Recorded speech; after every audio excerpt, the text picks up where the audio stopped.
Saudara-saudaraku yang terkasih, selamat berjumpa di Renungan Harian di channel Katolik kita.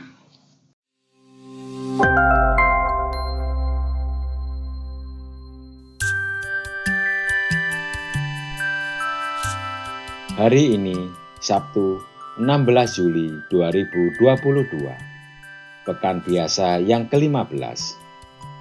Bacaan diambil dari Injil Matius bab 12 ayat 14 sampai dengan ayat 21. Sekali peristiwa, orang-orang Farisi bersekongkol untuk membunuh Yesus. Tetapi Yesus mengetahui maksud mereka, lalu menyingkir dari sana. Banyak orang mengikuti Yesus, dan Ia menyembuhkan mereka semuanya. Ia dengan keras melarang mereka memberitahukan siapa Dia, supaya genaplah firman yang disampaikan oleh Nabi Yesaya. Lihatlah, itu hamba-Ku yang Kupilih, yang Kukasihi, yang kepadanya jiwaku berkenan. Aku akan menaruh roh-Ku ke atasnya, dan Ia akan memakhlukkan hukum kepada bangsa-bangsa. Ia tidak akan berbantah dan tidak akan berteriak, dan orang tidak akan mendengar suaranya di jalan-jalan. Buluh yang patah terkulai tidak akan diputuskannya, dan sumbu yang pudar nyalanya tidak akan dipadamkannya, sampai Ia menjadikan hukum itu menang. Dan padanyalah bangsa-bangsa akan berharap. Demikianlah sabda Tuhan. Terpujilah Kristus. Saudara-saudariku yang terkasih, dalam bahasa Ibrani, Mika merupakan singkatan dari pertanyaan retorik yang berarti siapakah seperti Allah. Seperti Amos, Mika merupakan nabi yang diutus Allah untuk membuka mata hati bangsa Israel atas realitas ketidakadilan sosial dalam masyarakat. Jurang yang memisahkan orang kaya dan orang miskin telah sedemikian lebar.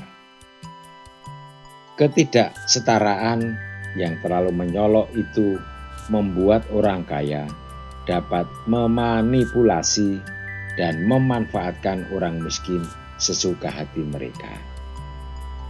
Dengan jaringan relasi yang mereka miliki, kaum kaya dapat berkomplot dengan birokrat untuk merampas dan menguasai ladang dan perumahan kaum miskin.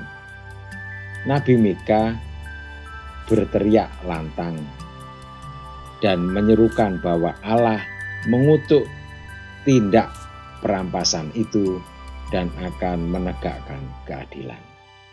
Yesus juga mengetahui bahwa orang-orang Farisi dan pemimpin-pemimpin agama pada zaman itu bersekongkol untuk menyingkirkannya. Berbeda dengan Mika, misi Yesus tidak politis. Yesus tidak hendak menegakkan keadilan secara langsung dalam masyarakat, tetapi Ia hendak meluruskan relasi spiritual atau menjembatani jurang yang memisahkan manusia dengan Allah. Jika relasi manusia dengan Allah beres, maka manusia akan dapat mewujudkan keadilan di muka bumi.